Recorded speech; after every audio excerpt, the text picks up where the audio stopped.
Mega ఫ్యామిలీపై కుట్ర ఇదేమి ఇప్పుడు కొత్తగా ఎప్పుడేం స్టార్ట్ అయిందేం కాదు. ఇప్పుడు మెగాస్టార్ చిరంజీవి గారి సినిమా ఇండస్ట్రీకి వచ్చినటువంటి కొత్త నుంచి కూడా ఇప్పటి వరకు ఇంకా కంటిన్యూ ఉన్నటువంటి పరిస్థితి కనిపిస్తూ ఉంది. అయితే రీసెంట్గా ఇది ఇప్పుడు ఎక్కువైందనే అనుకోవాలి. ఆంధ్రప్రదేశ్ డిప్యూటీ సీఎంగా ఉన్నటువంటి పవన్ కళ్యాణ్ గారు రీసెంట్గా సనాతన ధర్మాన్ని ఆయన భుజస్కంధాల మీద వేసుకుని మోసుకున్నటువంటి దాని గురించా, లేదంటే చిరంజీవి గారి మీద ఉండేటువంటి ఆయన కుటుంబం మీద ఉండేటువంటి కొంతమంది అక్కసుతో ఉంటారు కదా, వాళ్ళకి ఏం చేయాలో తెలియదు. ఆ ఫ్యామిలీ మీద ఏదో ఒక విధంగా అక్కసు వెళ్ళగక్కుతూ వాళ్ళ కుటుంబాన్ని పోషించుకోవడం కోసం ఆ కుటుంబం మీద ఏదో ఒకటి చిల్లర వాగటం అనేది కొంతమందికి అలవాటు, పరిపాటుగా, ఉద్యోగంగా, అదే జీవనోపాధిగా సాగుతున్నటువంటి పరిస్థితి అందరికీ తెలిసిందే. అయితే రీసెంట్గా మనందరికీ తెలుసు స్టాండప్ కామెడీ పేరుతో ఒక బాడకవ్ అనుదీప్ కటికాల అనేటువంటి ఒక బాడకవ్ పవన్ కళ్యాణ్ గారి వ్యక్తిగత జీవితం గురించి, విడాకుల గురించి, అలాగే నిహారికకి సంబంధించినటువంటి వ్యక్తిగత జీవితం గురించి, అలాగే రామ్ చరణ్ గారు, ఉపాసన గారి గురించి కూడా పిచ్చి వాగాడు. ఇక్కడ ముఖ్యంగా అది పక్కన పెడితే అతన్ని రీసెంట్గా అరెస్ట్ చేశారు, లోపల వేసినటువంటి పరిస్థితి కనిపించింది. అయినా కూడా అక్కడ ఒక్కడు లోపలికి వెళ్ళాడు, కానీ ఇంకా చాలామంది ఇలాంటి అంటే ఆ కుటుంబం మీదే విషం చిమ్ముతూ కుటుంబాన్ని పోషించుకుంటూ వాళ్ళ పిల్లలకి అన్నం పెడుతూ వాళ్ళు అశుద్ధం తింటూ ఇలాంటి మాటలు మాట్లాడేటువంటి వ్యక్తులు ఉంటారు కదా కొంతమంది, వాళ్ళు ఇంకా ఎక్కువైపోయారని చెప్పాలి. ఒక పద్ధతి ప్రకారమే మెగా కుటుంబం మీద, ముఖ్యంగా పవన్ కళ్యాణ్ గారి మీద, చిరంజీవి గారి మీద, అలాగే మిగతా వాళ్ళ కుటుంబ సభ్యులు, హీరోలందరి మీద కూడా ఒక పథకం ప్రకారమే కుట్రగా ఇలాంటి వ్యాఖ్యలు చేస్తున్నట్టుగా తెలుస్తోంది.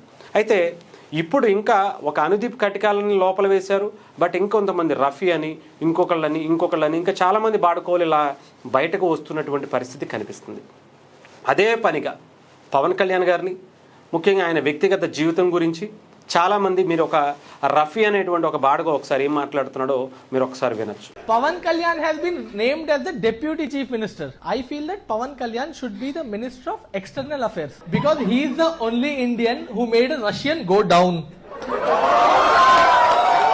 ఇక్కడ ఆయన రష్యానికి సంబంధించి ఒక మహిళను పెళ్లి చేసుకున్నారు. ఆ తర్వాత ఆయన గురించి, అలాగే ఇంకొక షోలో వైజాగ్కి సంబంధించి, పవన్ కళ్యాణ్ గారిని వైజాగే ఆయన వదిలేయలేదు, చాలామంది 3 భార్యలు కూడా ఆయన వదిలేశారు, రిజెక్ట్ చేశారు అనేటువంటిది ఒక ఎటకారంగా. Vizag people not only rejected Pawan, even his 3 wives also rejected him dude. అంటే వీళ్ళకి తినడానికి అన్నం దొరకట్లా, అడుక్కోవటానికి పాపం మరి మొహం చల్లట్లేదేమో, ఏ గుడి దగ్గర బడి దగ్గరకు వెళ్ళి కనీసం రూపాయి సంపాదించుకునేటువంటి పరిస్థితి ఉన్నా కూడా పాపం ఇలా విషం చిమ్ముతూ ఆ కుటుంబం మీదే పడి ఏడుస్తూ జీవనోపాధి పొందటం ఒక వృత్తిగా మార్చుకున్నటువంటి వ్యక్తుల్లో ఈ రఫీ కూడా ఒకళ్ళు అని మనకు అర్థమవుతున్నటువంటి పరిస్థితి. ఇంకా చాలామందే ఉన్నారనుకోండి. ఆ ప్రశ్న రావణ అనేటువంటి ఇంకో పుండాకూర ఒకటి ఉంటాడు, వాడు కానీ వీళ్ళందరూ కూడా అదే పనిగా మెగాస్టార్ ఫ్యామిలీ మీద, మెగాస్టార్ కుటుంబం మీద అనేక విష ప్రచారాలు చేసుకుంటూ వాళ్ళ కుటుంబ విషయాలను బయటకు తీసుకొచ్చి మాట్లాడుతూ సునకానందం పొందుతూ కడుపు నింపుకోవటం కోసం పడుతున్నటువంటి తిప్పలుగా మనం చూడాలి. అంతేకాకుండా వీళ్ళ వెనకాల ఎవరున్నారు అనేది కూడా బయటకు తీయవలసినటువంటి అవసరం ఉంది. ఆంధ్రప్రదేశ్ గవర్నమెంట్ కావచ్చు, తెలంగాణ గవర్నమెంట్ కావచ్చు, ఎందుకు ఇలా పదే మెగాస్టార్ ఫ్యామిలీ మీదే ఇలాంటి అవాకులు చవాకులు పేలుతున్నారు? అంటే సెల్ఫ్ ఐడెంటిటీ క్రైసిస్ కోసమా, లేదంటే ఏమన్నా వెనకాల ఎవరన్నా ఉండి ఇలా గతంలో 2019 నుంచి 24 వరకు ఒక పద్ధతి ప్రకారం ఏదైతే ఎమ్మెల్యేలు, ఎంపీలు, మినిస్టర్లు, ముఖ్యమంత్రి స్థానంలో ఉన్నటువంటి ఆ వ్యక్తితో సహా ఇలా బూతులు మాట్లాడుతూ ఎలా రెచ్చిపోయారో చూసాం. అలాంటిది ఇప్పుడు ఇలా వీళ్ళ వెనకాల ఏమన్నా ఉండి చేపిస్తున్నారేమో అని చాలా కథనాలు అయితే అనేక వెబ్సైట్లు ప్రచారం చేస్తున్నటువంటి పరిస్థితి కనిపిస్తూ ఉంది. వీళ్ళకి అంటే ప్రత్యక్షంగా కానీ పరోక్షంగా కానీ వాళ్ళకి ఏమన్నా లింక్స్ ఉన్నాయా, వ్యక్తిగతంగా ఏమన్నా ఉన్నాయా? అంతేకాకుండా మొన్న అనుదీప్ కటికాల అనేటువంటి ఒక వ్యక్తి, అతను ఒక గొర్రెబిడ్డ అని తెలిసింది. ఆ తర్వాత వచ్చి ఇంకో రఫీ అనేటువంటి వ్యక్తి గురించి మనకు తెలుసు. లేదా పవన్ కళ్యాణ్ గారు సనాతన ధర్మాన్ని మోయటం వల్లే ఇలాంటి వాళ్ళకి ఏమన్నా ఇబ్బంది కలుగుతుందా?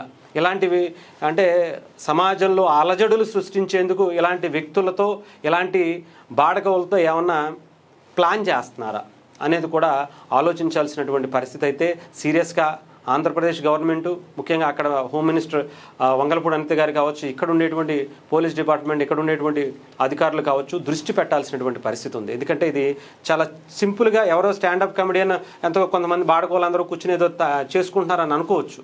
రేపొద్దున వీళ్ళు ఇంకొకళ్ళు కొంతమందిని తయారు చేసి ఇలా సంఘ విద్రోహ శక్తులుగా కులాల మధ్య, మతాల మధ్య, వర్గాల మధ్య విద్వేషాలు రెచ్చగొట్టే విధంగా వ్యాఖ్యలు చేయటం కోసం ప్రేరేపిస్తూ కుట్రలు పన్నుతున్నారేమో అని అనుమానంగా చాలామంది మాట్లాడుతున్నటువంటి పరిస్థితి అయితే ఉంది. సో డెఫినెట్గా దీని మీద చాలా సీరియస్ యాక్షన్ తీసుకోవాల్సినటువంటి అవసరం కూడా ఉంది. ఎందుకంటే ఇలాంటి వాళ్ళని ఇలా వదిలేస్తే భావ ప్రకటన స్వేచ్ఛ పేరుతో వీళ్ళు అశుద్ధం తిని విషం చిమ్మేటువంటి పరిస్థితులు అయితే కనిపిస్తున్నాయి. సో చాలా సీరియస్ యాక్షన్ అయితే తీసుకోవాలని చూద్దాం, కోరుకుందాం.